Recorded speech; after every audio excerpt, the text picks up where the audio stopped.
ગાથા 39 ગાથાનું હેડિંગ છે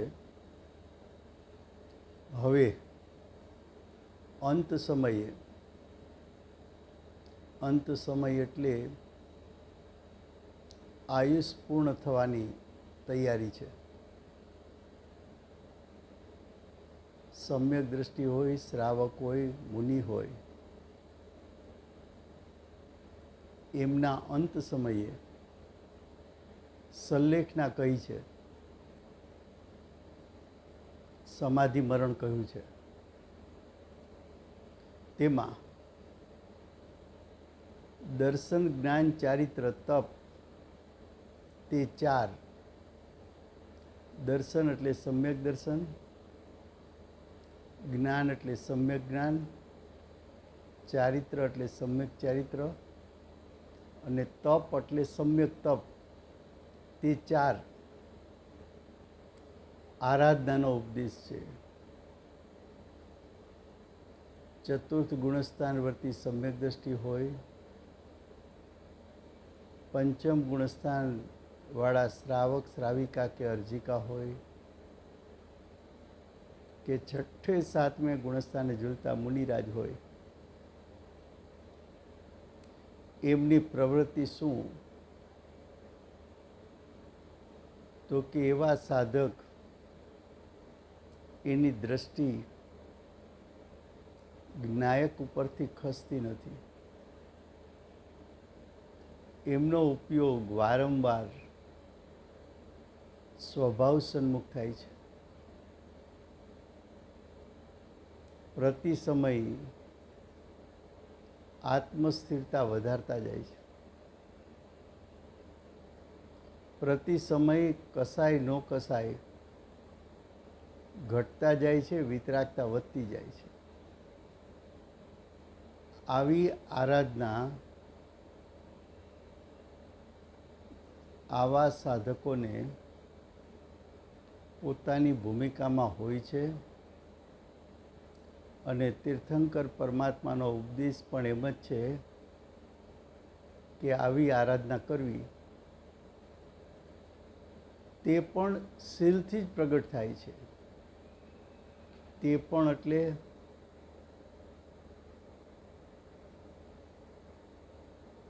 સમ્યક દર્શન, સમ્યક જ્ઞાન, સમ્યક ચારિત્ર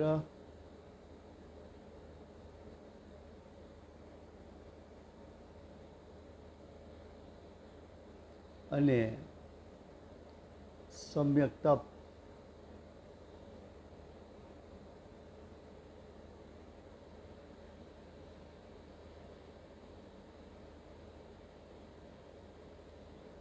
પેજ 39 ગાથા 39 એના શબ્દો છે.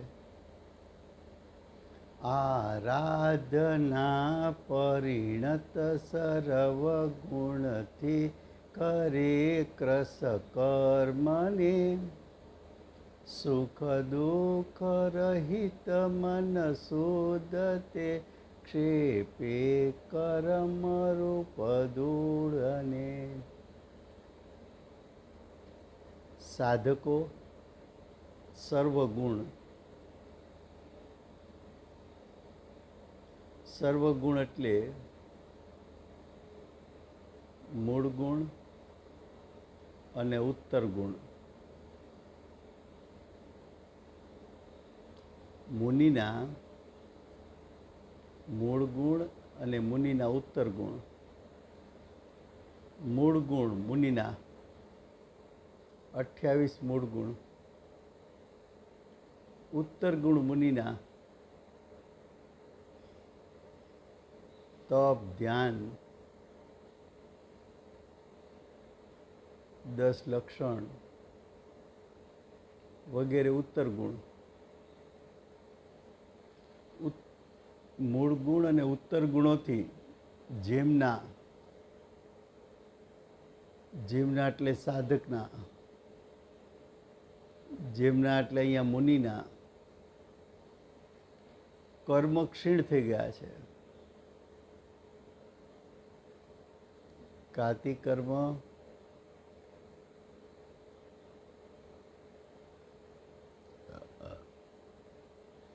ક્ષીણ થઈ ગયા છે, એટલે કે નિજરી ગયા છે, અથવા સ્થિતિ અનુભાગ ઘટી ગયા છે, અથવા સર્વઘાતી પ્રકૃતિ દેશઘાતીમાં પરિવર્તિત થઈ છે. સુખ દુઃખથી રહિત છે.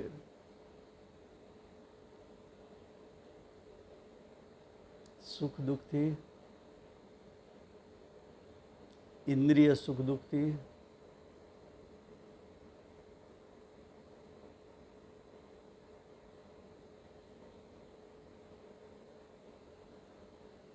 જેમનું મન, જેમનું એટલે મુનિરાજનું મન વિશુદ્ધ છે,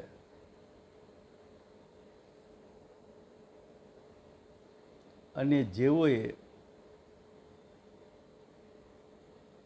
એટલે મુનિઓએ કર્મરૂપી રજ એટલે કે ઘાતી કર્મરૂપી રજ ઉડાડી દીધી છે,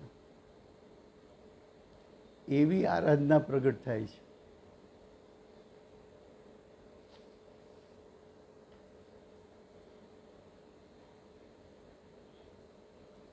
છઠ્ઠે સાતમે ગુણસ્થાને ઝૂલતા મુનિરાજ હોય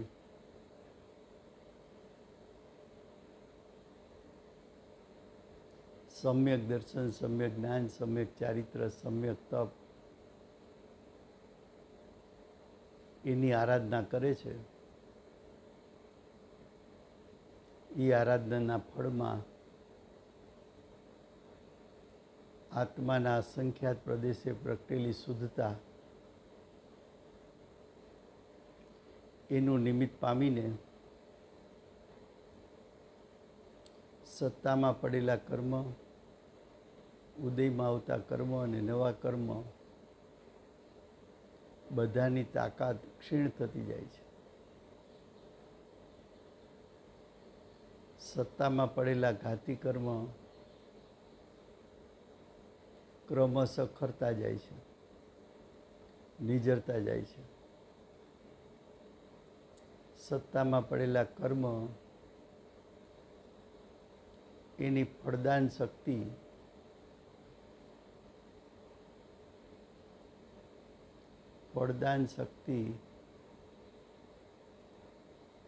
ક્ષીણ થઈ જાય છે. સર્વઘાતી પ્રકૃતિઓ દેશઘાતીમાં પરિવર્તિત થઈ,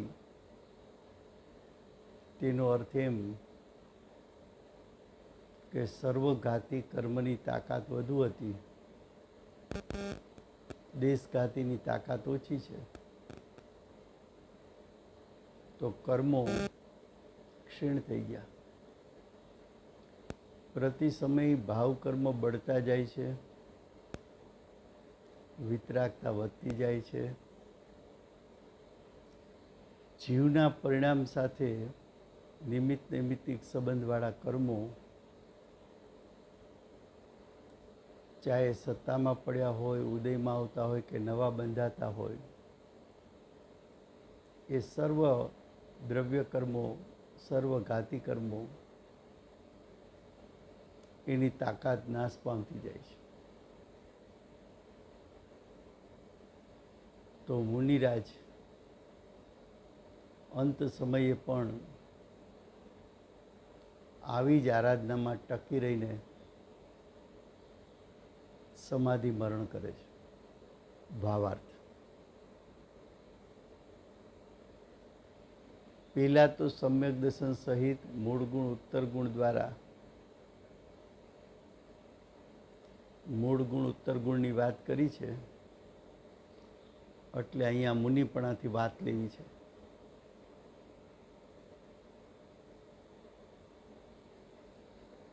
અઠ્યાવીસ મૂળ ગુણ,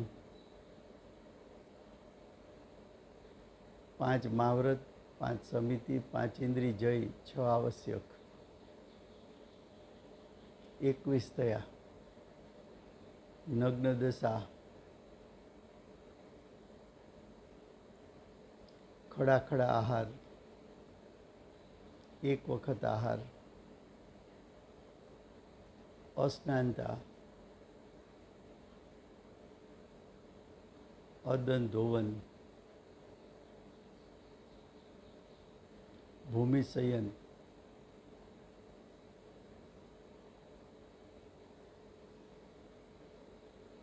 તો મુનિરાજ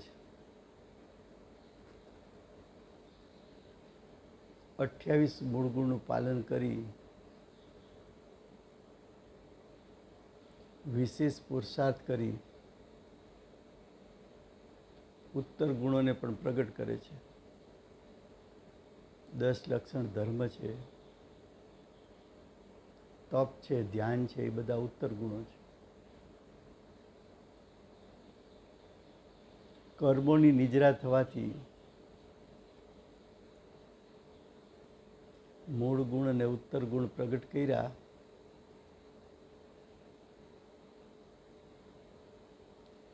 એ પરિણામની શુદ્ધતા છે.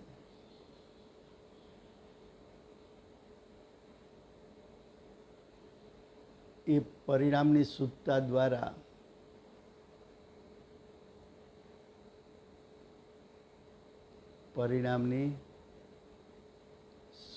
દ્વારા કર્મોની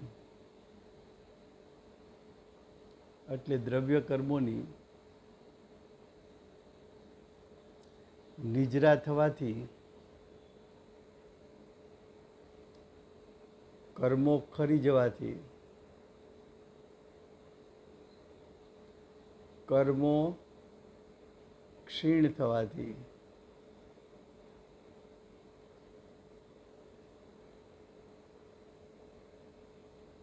કર્મોની ફળ આપવાની શક્તિ હીન થવાથી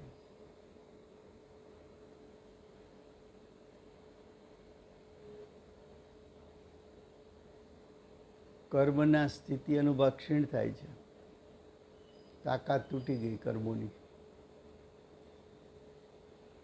ત્યારબાદ વિષયો દ્વારા સવિકલ દશામાં મુનિરાજ આવે તો કંઈક સુખ દુઃખ થાય છે.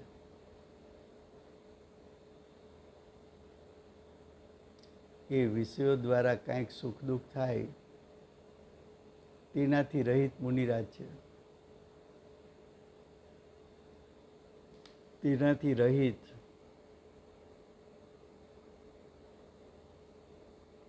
મુનિરાજ હોય છે. પછી ધ્યાનમાં સ્થિત થઈ શ્રેણી ચડે. મુનિરાજ બે પ્રકારના છે.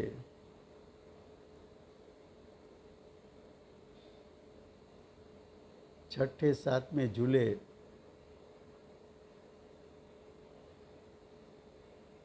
અને શ્રેણી આરોહણ કરે.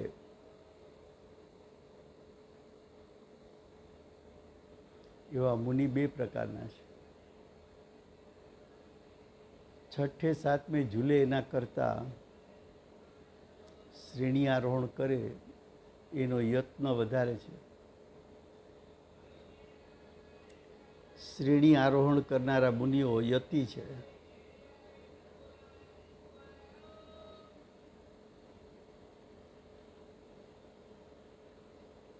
જ્યારે મુનિરાજનો પુરુષાર્થ શ્રેણી આરોહણ જેટલો ચાલે ત્યારે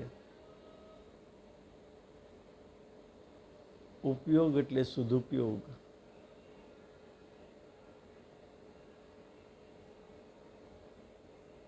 વિશુદ્ધ થાય. સદુપયોગ એટલે શ્રેણી આરોહણ કરી શકે તેવો ઉપયોગ.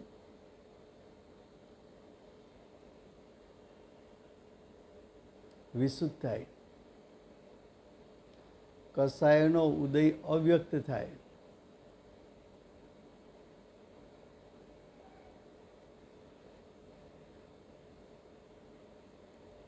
કસાયો છે એ શ્રેણી આરોહણના પુરુષાર્થને કારણે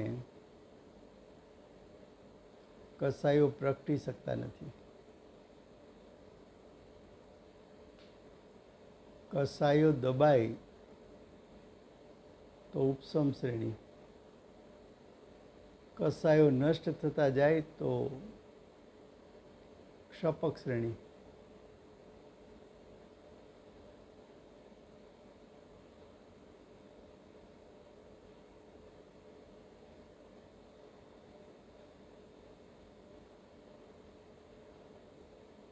હવે કે છે,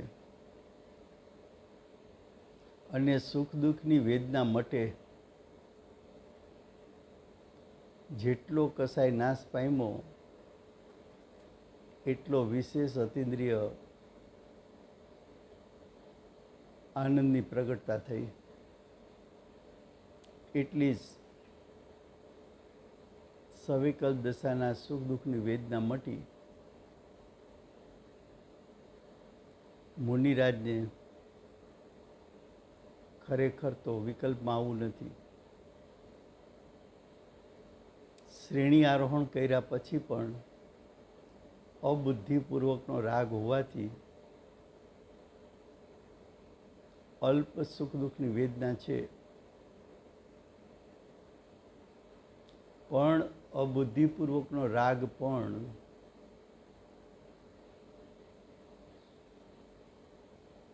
છે તો ત્યાગવા જેવો. એટલે મુનિ શ્રેણીમાં આગળ વધતા અબુદ્ધિપૂર્વકનો રાગ પણ ક્રમે કરીને મટતો જાય છે.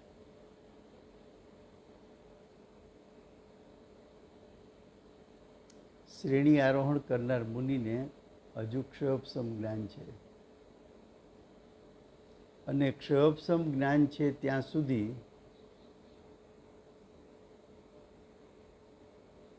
ક્ષયોપસમ જ્ઞાન છે ત્યાં સુધી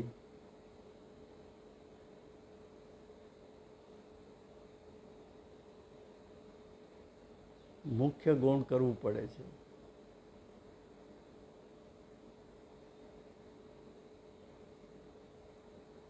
અને મુખ્ય ગૌણ થાય છે ત્યાં સુધી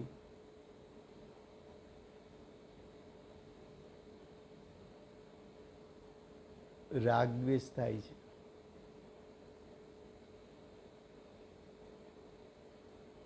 જ્યાં સુધી ક્ષયોપસમ જ્ઞાન છે ત્યાં સુધી જ્ઞેયથી જ્ઞાનાંતર થવાય છે.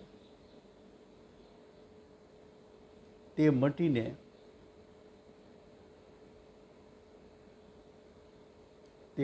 એટલે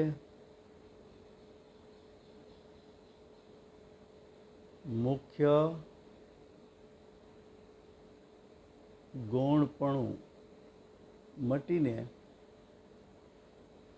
એકત્વ વિતર્ક અવિચાર નામનું શુક્લ ધ્યાન 12મા ગુણસ્થાનના અંતમાં હોય છે. શુક્લ ધ્યાન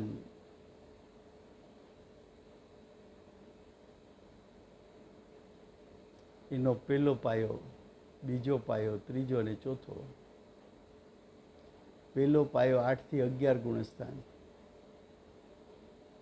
બીજું શુક્લ ધ્યાન 12મું ગુણસ્થાન, ત્રીજું શુક્લ ધ્યાન અર્યંત પદ, ચોથું શુક્લ ધ્યાન સિદ્ધ પદ.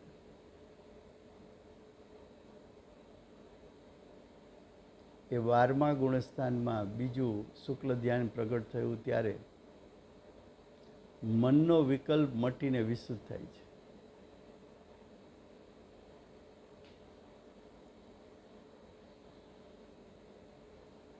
હવે મુનિરાજ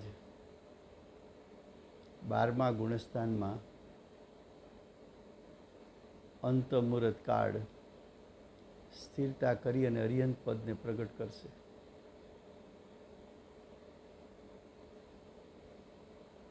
જો મુનિની ભૂમિકામાં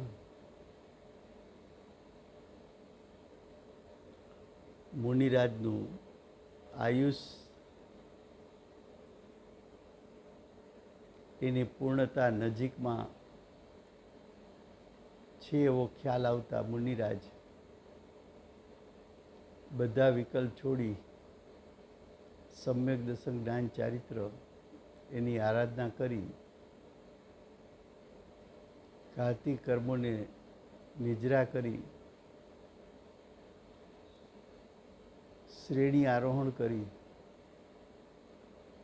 ધ્યાનસ્થ અવસ્થામાં સ્થિર રહી કસાયના ઉદયોને ટાળી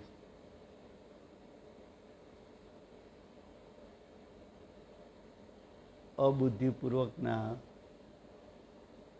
રાગની વેદનાને પણ ત્યાગી ક્ષોભસમ જ્ઞાન દ્વારા જ્ઞાનાંતર થવાને કારણે થતું મુખ્ય ગૌણપણું અને એને કારણે ઉત્પન્ન થતા રાગદ્વેષને ત્યાગી એકત્વ વિતર્ક અવિચાર નામનું શુક્લ ધ્યાન પ્રગટાવી 12મા ગુણસ્થાનના અંતમાં હોય છે ત્યાં એને મન સંબંધીના બધા વિકલ્પો નાશ પામે છે. સમય થયો છે.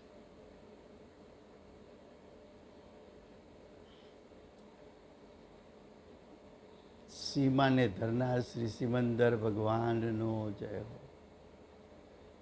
કળીકાળ સર્વજ્ઞ શ્રી કુંકુંદાચાર્ય દેવનો જય હો. વર્તમાન ગુરુ અને ભાવિના તીર્થંકર શ્રી સૂર્યકીર્તિ ભગવાનનો જય હો. વર્તમાનના બેનશ્રી અને ભવિષ્યના ગણધર ભગવાનનો જય હો. અષ્ટજિનવાણી માતનો જય હો. પરમ દિગંબર જૈન ધર્મનો